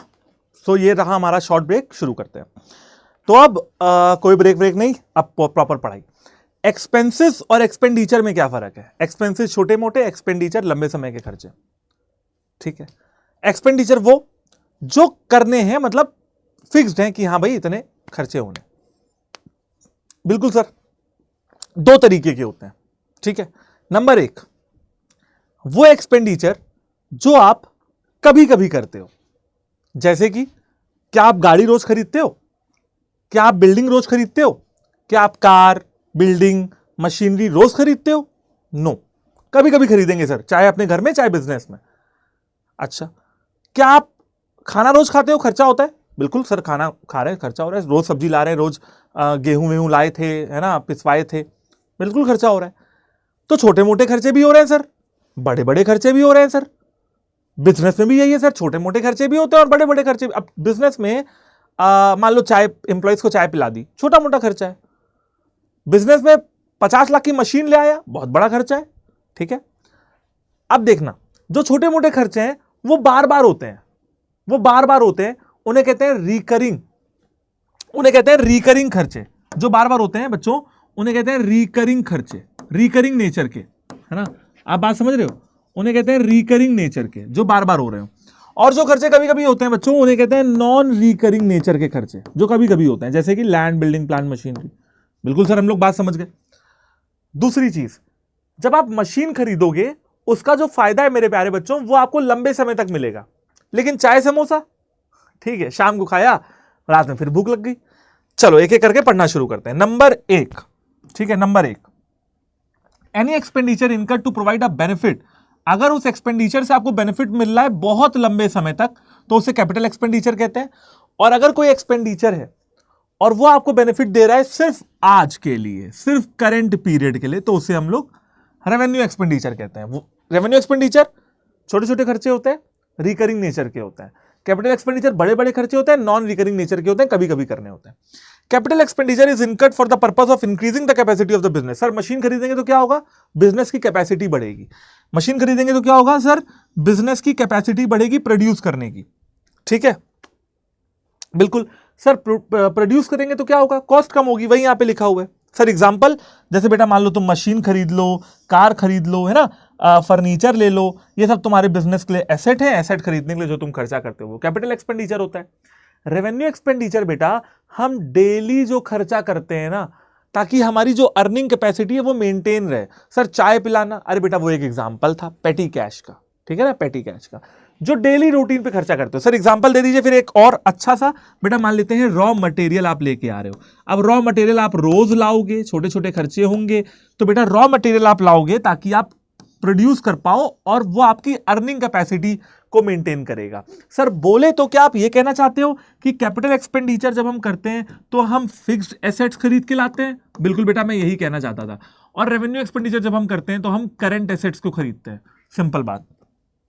रिपेयर्स एंड मेंटेनेंस, सर मान लीजिए मशीन खराब हो गई, हमने रिपेयर करा दिया, ठीक है, या मान लीजिए हमने स्टाफ को सैलरी दे दी। ये सारे छोटे छोटे खर्चे कभी बार बार करते हैं और ये अर्निंग कैपेसिटी को मेंटेन करते हैं। सर सैलरी से अर्निंग कैपेसिटी कैसे मेंटेन हुई? अरे भाई सैलरी नहीं दूंगा तो काम कैसे करेंगे? काम नहीं करेंगे तो अर्निंग कैपेसिटी कहां से मेंटेन होगी? बिल्कुल सही बात है सर। बच्चों इसी तरीके से जस्ट इसका उल्टा है revenue receipt and capital receipt. Receipt यानी कि बच्चों कमाई। अब देखिए रिसिप्ट का मतलब होता है कमाई, ठीक है, कमाई। अब कमाई भी दो तरीके की होती है, एक कैपिटल रिसिप्ट, एक रेवेन्यू रिसिप्ट। बच्चों वो कमाई जो आपकी बार बार हो रही हो और छोटे छोटे अमाउंट में हो रही हो, वो रेवेन्यू रिसिप्ट होती है। यानी कि ये आपकी रिकरिंग नेचर की कमाई होती है, बार बार। सर एग्जांपल बिजनेस का दीजिएगा, आपकी घर का मत दीजिएगा। हाँ बिजनेस का देता हूं। सेल, आप सेल करोगे तो रोज करोगे, पैसा भी आएगा। कैपिटल रिसिप्ट है ना, ये आपका नॉन रिकरिंग नेचर का होता है, यानी कि कभी कभी ही आप लोग कैपिटल रिसिप्ट करते हो। सर एग्जांपल बेटा सेल ऑफ ओल्ड मशीनरी। आपने मशीन बेची है ना, तो मशीन का रोज बेचोगे? नहीं सर, मशीन तो कभी कभी बेचूंगा। मशीन तो 10-12 साल में खरीदता हूं, 15-20 साल में एक बार बेचता हूं, कभी कभी बेचूंगा। तो सर यहां कौन सी सेल है? बेटा यहां पे सेल है जो नॉर्मल सेल। मान लो मैं हलवाई हूं तो मैं जो समोसा बनाता हूं ना, उसकी सेल की बात कर रहा हूं, क्योंकि ये मेरा गुड का सेल है और ये मेरी मशीन की सेल है। दोनों में अंतर समझ में आ रहा है? समोसा रोज बेचूंगा क्योंकि हलवाई हूं, और मशीन कभी कभी बेचूंगा। समझ रहे हो ना? देखो सर, आप और आपके एग्जांपल्स देखिए। It is the amount received by sale of fixed asset और रिसिप्ट। बिल्कुल, अगर आप अपने फिक्स्ड एसेट को बेचते हो या आप कहीं से लोन ले लेते हो। हाँ, लोन भी एक बहुत तगड़ा एग्जांपल है। मान लो आपने कहीं से लोन ले लिया, अब लोन क्या रोज रोज लोगे क्या? नहीं ना। लोन रेवेन्यू रिसिप्ट क्या है? It is the amount realise by the sale of goods. अगर आप गुड्स बेच के पैसा कमा रहे हो या सर्विस को रेंडर करके पैसा कमा रहे हो तो रेवेन्यू रिसिप्ट में आ जाएगा। अच्छा बेटा, अगर मैं मशीन को बेचूंगा तो जो पैसा आएगा वो मैं कहां दिखाऊंगा? बैलेंस शीट में। लोन लूंगा तो कहां दिखाऊंगा? बैलेंस शीट में। भाई बैलेंस शीट में दिखाऊंगा ना, जो मेरा लोन का अमाउंट होगा। सर बिल्कुल दिखाएंगे, बिल्कुल सही बात है। लायबिलिटी साइड दिखाएंगे, बिल्कुल सही बात है सर। और अगर मैं छोटी छोटी कमाई करूंगा, बेटा सेल कहां आता है? सर आपने हमको फाइनल अकाउंट्स पढ़ाया है, सेल तो आपने बताया था ट्रेडिंग में डालते हैं। बिल्कुल, सेल कहां डालते हैं बेटा? ट्रेडिंग में डालते हैं। और परचेज कहां डालते हैं? ट्रेडिंग में डालते हैं। बिल्कुल सही बात है सर। सेल्स में से सेल्स रिटर्न माइनस भी कर देते हैं, और अगर सेल्स निकालना हो तो क्रेडिट सेल और कैश सेल को ऐड कर दीजिए तो टोटल सेल भी निकल आएगी। सर ये भी आपने हमको बताया था। बिल्कुल सही बात है। तो बेटा ये बात भी हो गई कि ये ट्रेडिंग में आता है और बेटा जी प्रॉफिट एंड लॉस अकाउंट में आता है। सर कोई दिक्कत ही नहीं है, हमने समझ लिया। Capital receipt non recurring nature की होती है, यानी कि कभी कभी होती है। लेकिन बेटा रेवेन्यू रिसिप्ट रिकरिंग नेचर की होती है, यानी कि बार बार होती है। भाई सेल तो आप रोज करोगे। अब हलवाई समोसा बेचेगा तो रोज बेचेगा, कभी कभी तो ना बेचेगा। ठीक है, बिल्कुल सर, 100% सही बात है सर आपकी, इसमें कुछ भी गलत नहीं है। It is not received in the course of normal business. अब एक बात बताओ बेटा, हलवाई के लिए नॉर्मल बिजनेस क्या है?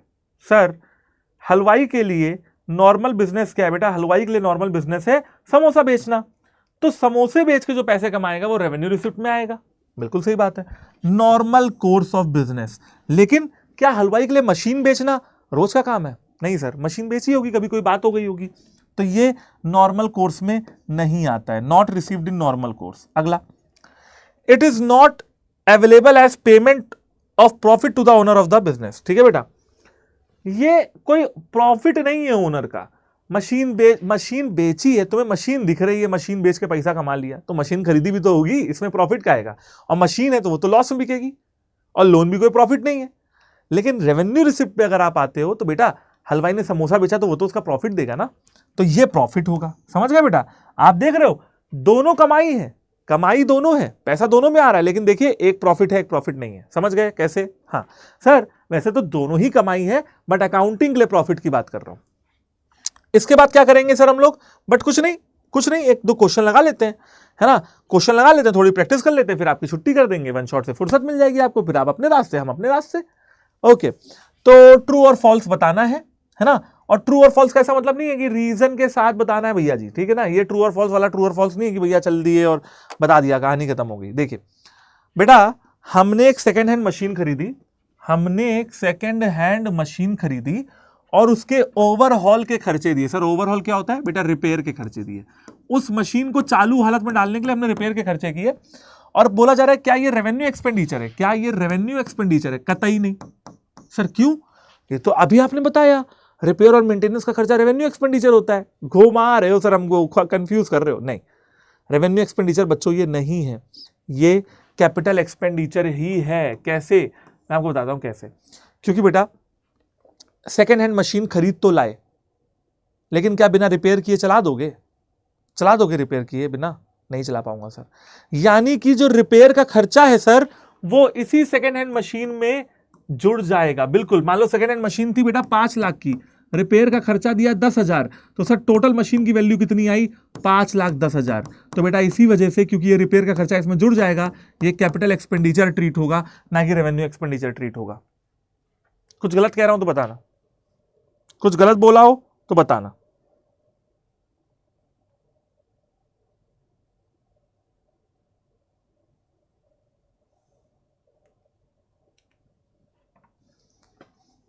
बिल्कुल सर, कुछ गलत नहीं बोला। Next, money spend to reduce working expenses, revenue expenditure. बेटा वर्किंग एक्सपेंसेस समझ रहे हो?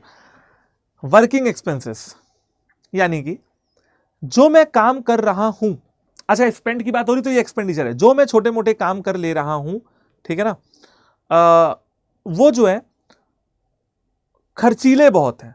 उन खर्चों को कम करने के लिए मान लो कुछ मैं और कर रहा हूं, मान लो सीसीटीवी लगा दे रहा हूं, ऑटोमेटिक गेट लगा दे रहा हूं, बायोमेट्रिक मशीन लगा दे रहा हूं। इन खर्चों को करने के लिए, मैं इन खर्चों को कम करने के लिए मैंने थोड़े और खर्चे किए।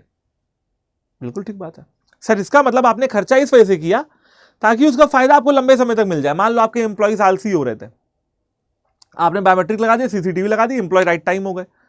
उसका सीसीटीवी और बायोमेट्रिक मशीन का फायदा कब तक मिलेगा? जब तक कंपनी रहेगी।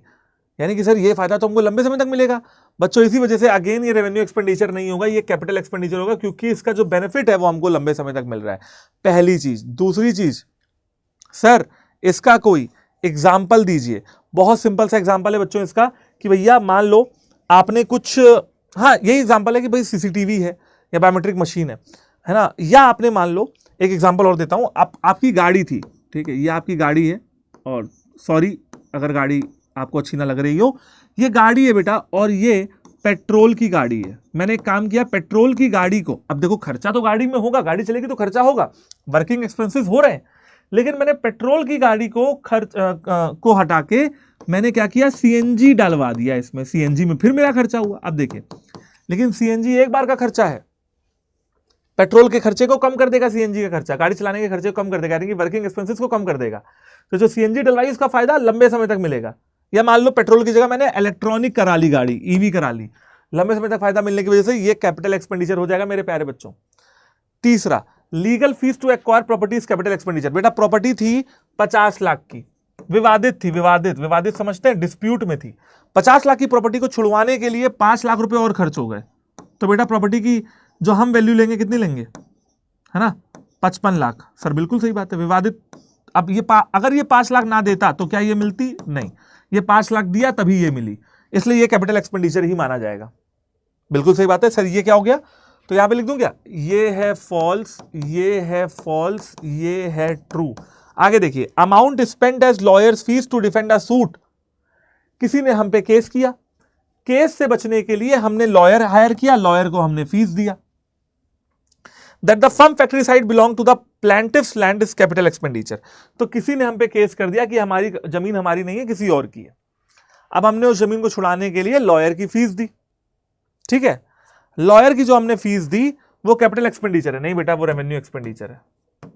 बात समझ रहे हो? ये भी आपका फॉल्स हो गया। रीजन, रीजन क्या है सर बताइए?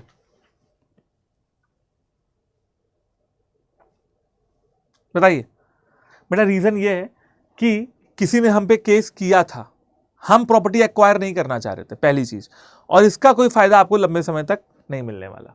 ठीक है ना। चलिए, तो ये क्या हो जाएगा बेटा, रेवेन्यू एक्सपेंडिचर हो जाएगा, ये जो खर्चा हो रहा है। Amount spend for replacement of worn out part of a machine is capital expenditure. क्या बोला जा रहा है बेटा, कि मशीन है, मशीन का कोई हिस्सा खराब हो गया है, उस हिस्से को हमने रिप्लेस करवाना है, रिप्लेस करवाने के लिए हमने कुछ खर्चा किया, बोला जा रहा है वो कैपिटल एक्सपेंडिचर है। बताइए, रिप्लेस करवाने के लिए हमने कुछ खर्चा किया, क्या वो कैपिटल एक्सपेंडिचर है? नहीं बेटा, वो रिपेयर एंड मेंटेनेंस का खर्चा है। सर रिपेयर एंड मेंटेनेंस आपने पढ़ाया हमको? बिल्कुल, ये देखिए रिपेयर एंड मेंटेनेंस। जो पहले ट्रांजैक्शन में था वो सेकंड हैंड मशीन थी, ये सेकंड हैंड मशीन नहीं है, ये मशीन खराब हो गई, मैंने रिपेयर करवाया है, ये एक छोटा मोटा खर्चा है, इसे हम लोग रेवेन्यू एक्सपेंडिचर ही मानेंगे। ये फॉल्स हो गया, आंसर हो जाएगा रेवेन्यू एक्सपेंडिचर। बिल्कुल sir. Expense incurred on the repairs and white washing of the first time on purchase of old building. बेटा ओल्ड बिल्डिंग ली, ओल्ड बिल्डिंग पे पहली बार फर्स्ट टाइम मैंने क्या कराया, व्हाइट वॉश करवाया, यानी कि पेंट करवाया और रिपेयर करवाया, ये रेवेन्यू एक्सपेंडिचर है क्या? अच्छा एक बात बताओ, just like transaction number 1, second hand machine में रिपेयर ना कराता, ओवरहॉल ना कराता, मशीन चला पाता? नहीं। ऐसे ही बिल्डिंग में अगर व्हाइट वॉश ना कराता तो बिल्डिंग में रह पाता? नहीं। इसकी वजह से ये रेवेन्यू एक्सपेंडिचर कभी भी नहीं हो सकता बेटा, ये कैपिटल एक्सपेंडिचर है। The right answer is false. Expenses in connection with obtaining a licence from running the cinema.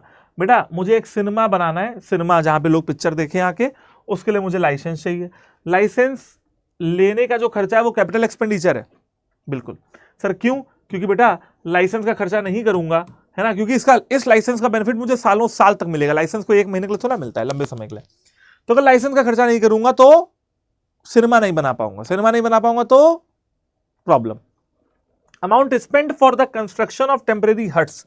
अब सुनो, मैंने टेम्परेरी हट्स बनाए, ठीक है, which were necessary for construction of the cinema house. सुनो, मैंने सिनेमा घर बनाना है, सिनेमा घर बनाने के लिए, ठीक है, मुझे कुछ लेबर चाहिए थे, लेकिन लेबर ने कहा सर हम रहेंगे कहां? तो मैंने जहां पे मैं सिनेमा बना रहा था वहां पे मैंने कुछ हट बना दिया, झोपड़ी बना दी, झोपड़ पट्टी बना दी, वहां पे लेबर वगैरह रह रहे। वो झोपड़ पट्टी बनाना, हट बनाना जरूरी था ताकि वहां पे लोग रहें और मेरा सिनेमा हॉल का काम चल पाए। तो जब तक सिनेमा हॉल नहीं बन जाता तब तक वो हट वहां पे रहेगी। एक बार सिनेमा हॉल बन गया तो वो हट वहां पे नहीं रहेगी। बिल्कुल। लेकिन क्या वो कैपिटल एक्सपेंडिचर है? बेटा बिल्कुल ये कैपिटल एक्सपेंडिचर है, ये बड़ा खर्चा है, नॉन रिकरिंग के नेचर का है, ये आपका कैपिटल एक्सपेंडिचर ही हो जाएगा। सो बच्चा पार्टी, आई गेस कि अब आप लोग समझ पाए हो कि कैपिटल एक्सपेंडिचर और रेवेन्यू एक्सपेंडिचर का सीन क्या है। एक क्वेश्चन आपको लास्ट में और कराऊंगा और यहां पे अपनी वाणी को जो है विराम दूंगा और फिर आपकी छुट्टी कर दूंगा। एक क्वेश्चन आप लोग भी प्रैक्टिस कर लीजिए ताकि आप लोग को भी कोई कंफ्यूजन ना रह जाए। यहां पे ट्रू और फॉल्स नहीं बताना है, यहां बताना है क्या कैपिटल है और क्या रेवेन्यू है। यहां पे कोई ट्रू और फॉल्स नहीं है, ठीक है, ओनली कैपिटल और रेवेन्यू बताना है। चलिए, expense incurred in connection with obtaining a licence from starting the factory, है ना, फैक्ट्री स्टार्ट करने के लिए लाइसेंस चाहिए, लाइसेंस के लिए आपने 10,000 रुपए का खर्चा कर दिया। क्या ये आपके लिए एक कैपिटल एक्सपेंडिचर है? सर ये हमारे लिए कैपिटल एक्सपेंडिचर है, जस्ट इसके जैसा एक क्वेश्चन कर चुके हैं। 1,000 रुपए paid for removal of inventory to a new site. अच्छा, तो नई साइट बन रही है, वहां पे कोई इन्वेंट्री है, वहां से उसको रिमूव करना है, 1,000 रुपए खर्च किया। क्या होगा सर ये? सर ये खर्चा छोटा मोटा है, ये रेवेन्यू एक्सपेंडिचर होगा। ठीक। Rings and pistons of an engine. बेटा एक इंजन है, उसके पिस्टन बनाने, पिस्टन वो होता है जिससे इंजन घूमता है, इंजन ऐसे करके घूमता है जिससे इंजन चलता है। तो उसकी कॉस्ट लगी 5,000 टू गेट फ्यूल एफिशिएंसी, ताकि, लेकिन हाँ पिस्टन की कॉस्ट लगी 5,000 इस वजह से नहीं कि पिस्टन खराब हो गया था, इस वजह से क्योंकि फ्यूल एफिशिएंसी को इंक्रीज करना था। ये एक कैपिटल एक्सपेंडिचर है क्योंकि इसका फायदा आपको सालों साल तक मिलना था। मनी पेड टू महानगर telephone Nigam limited MTNL 8,000 for installing telephone in the office. हमने MTNL को हमारे ऑफिस में 8,000 रुपए दिए ताकि वो हमारे ऑफिस में, ठीक है ना, वो क्या कर पाए, वो हमारे ऑफिस में टेलीफोन को इंस्टॉल कर पाए। ठीक है सर, ये रेवेन्यू है कैपिटल है? सर ये कैपिटल है। सर क्यों? सर क्योंकि 8,000 रुपए जो हमने खर्च किया टेलीफोन लगा, उसका फायदा हमको लंबे समय तक मिलेगा, आप लोग यही सोच रहे होंगे। लेकिन सर ऐसा नहीं है, ना ये रेवेन्यू है और ना ये कैपिटल है। पूछो क्यों? क्योंकि बेटा टेलीफोन मेरे लिए ना कोई खर्चा है, ना कोई इनकम है, ना रेवेन्यू है, ना कोई, है ना, ना कोई रेवेन्यू है, ना कोई खर्चा है। सर ये तो एसेट है ना, और एसेट की वैल्यू MTNL को जो मैंने दिया, टेलीफोन लग जाएगा तो वो एक एसेट है, तो वो हमारे है ना उसमें नहीं जाएगा। हाँ, टेलीफोन के बिल की बात होती तब हम जज करते हैं कि क्या रेवेन्यू और क्या capital. A factory shed was constructed at a cost of 1 lakh. हमने फैक्ट्री की छत बनाई 1 लाख रुपए की। 5,000 बिल्डिंग मटेरियल को स्टोर करने के लिए हमने टेम्परेरी हट्स बनाए, जस्ट लाइक पिछला वाला क्वेश्चन। पिछले वाले क्वेश्चन में क्या किया था, टेम्परेरी हट वाले क्वेश्चन में उसको हमने कैपिटल एक्सपेंडिचर माना था। ट्रू, बिल्कुल। ये हमारा क्या हो जाएगा बेटा, कैपिटल एक्सपेंडिचर हो जाएगा, कि हमें अपनी कंपनी की फैक्ट्री बनानी है, ठीक है। और फैक्ट्री को जो हमें बनाना है बच्चों, वो बना लेंगे, लेकिन उस फैक्ट्री का सामान रखने के लिए हमने एक और टीन का शेड पड़वाया। टीन विन जानते हो ना, जो छत पे रखी जाती है, तो वो हमारा क्या है, वो कैपिटल एक्सपेंडिचर है, वो उसी की कॉस्ट में जुड़ जाएगा। क्योंकि शेड इसीलिए बनाया ताकि वो फैक्ट्री बन पाती, ना शेड बनाते ना फैक्ट्री बनती, तो उस फैक्ट्री की कॉस्ट में शेड की कॉस्ट जुड़ जाएगी, इसलिए कैपिटल एक्सपेंडिचर है। और आई होप बच्चा पार्टी कि अब आप लोग शान से ये कह सकोगे, सर अपना गर्व से ऊंचा करके डंके की चोट पे ये कह पाओगे कि अब अकाउंटिंग के प्रिंसिपल, अजम्पशन, कंसेप्ट, कन्वेंशंस हो, चाहे कैपिटल या रेवेन्यू एक्सपेंडिचर या कैपिटल और रेवेन्यू रिसिप्ट के क्वेश्चन हो, मैं सीए फाउंडेशन में आराम से कर पाऊंगा। सो आई होप कि ये जो मेरा एक कंबाइंड वन शॉट था 2 टॉपिक्स का, आपको पसंद आया होगा, समझ में आया होगा, बहुत कुछ सीखने को मिला होगा। थैंक यू सो मच, आप सभी का बहुत बहुत शुक्रिया चैनल पे आने के लिए। अगर आप चैनल पे नए हो तो सब्सक्राइब कर लीजिएगा। 1-2 चीजें आपसे और कहनी है, वो ये है बच्चों कि हमारी एप्लीकेशन पे है ना, आप लोग जरूर से जरूर जाएं, क्योंकि बेटा सीए फाउंडेशन के स्कॉलरशिप टेस्ट चल रहे हैं। ध्यान से सुनिएगा, टोटल जो स्कॉलरशिप दी जा रही है वो 50 लाख रुपयों तक है, ठीक है ना। टेस्ट की डेट 27 मार्च से 30 मार्च, 4 अप्रैल से 6 अप्रैल, 11 अप्रैल से 13 अप्रैल, 18 अप्रैल से 20 अप्रैल, रोज शाम को 7 बजे होगा, ठीक। अब मेरी वीडियो आप कभी भी देख रहे हो, ध्यान से सुनना, हो सकता है कि कोई बच्चा मेरी वीडियो देख रहा हो अप्रैल के बाद मई में, जून में, जुलाई में, सितंबर में, अक्टूबर में, तो भी टेंशन मत लेना, ये स्कॉलरशिप टेस्ट चलते रहते हैं हमारी एप्लीकेशन पे, ठीक है। तो टेंशन मत लेना, चलते रहते हैं ये स्कॉलरशिप टेस्ट, तो देखते रहना, मजा आएगी, है ना, पहली चीज। दूसरी चीज, यहां पे तुमको क्या क्या मिलेगा, निगेटिव मार्किंग है नहीं, 30 क्वेश्चन मिलेंगे, MCQ टेस्ट होगा, है ना सर। इसके अलावा बेटा जब भी आप स्कॉलरशिप टेस्ट दोगे तो कुछ लकी ड्रॉ विनर्स निकाले जाएंगे, जिनको बोर्ड्स का ईयरबड्स मिलेगा टॉप 100 को, और अगर आपकी रैंक 1, 2, 3 आती है तो आपको डिस्काउंट मिलेगा हमारे बैचेस पे, और 100%। तो जैसे जैसे रैंक आपकी बढ़ती जाएगी वैसे वैसे आपका डिस्काउंट थोड़ा कम होता जाएगा, दैट्स ऑल, ठीक। इसके अलावा सीए फाउंडेशन का रिजल्ट अगर बात करता हूं हमारे चैनल पे, बहुत शानदार रहा है। ये तो कुछ बच्चों की फोटोज हैं, इनको छोड़ दो, आगे बढ़ जाओ, ठीक है। 300+ मार्क्स फॉर, है ना, मेरे ख्याल से 32+ स्टूडेंट हैं, 90+ मार्क्स फॉर 5+ स्टूडेंट है ना। तो ये वाला चीज है कि हाँ भाई, बहुत सारे बच्चे हैं जो बहुत अच्छा स्कोर कर रहे हैं, और ये कुछ ऐसे बच्चे हैं जिनकी फोटोज हैं तो वो अपना 300 से ऊपर वाले हैं। तो ऐसा रिजल्ट अगर आपको भी चाहिए तो प्लीज आप चैनल से जुड़े रहें, पढ़ते रहें। प्लीज इसलिए बोल रहा हूं क्योंकि तुम लोगों का भी इसमें फायदा है और किसी का फायदा नहीं है। जिस एज में तुम लोग हो ना, तुम्हें अपना फायदा और अपना नुकसान पता नहीं होता है, और टीचर्स का ये काम है कि आपको आपका फायदा और नुकसान बताएं। तो भैया ये जो चैनल है, आरटीपी सॉल्व करवा रहे हैं, एमटीपी करवा रहे हैं, सेशन चलवा रहे हैं, MCQ सीरीज चलवा रहे हैं, इसके साथ साथ वन शॉट भी प्रोवाइड कर रहे हैं, और आपको पूरा सीए फाउंडेशन का कॉम्प्रिहेंसिव प्लान प्रोवाइड कर रहे हैं। So thank you so much, session में जुड़े रहने के लिए आप लोग का बहुत बहुत धन्यवाद। इसके साथ मिलते हैं आपसे अगले वन शॉट में, तब तक के लिए चैनल को सब्सक्राइब कर लो, शॉर्ट्स वगैरह देख के एंजॉय करते रहो, और इस सेशन को अगर अच्छा लगा हो तो शेयर कर दो। ऑल द वेरी बेस्ट, जय हिंद।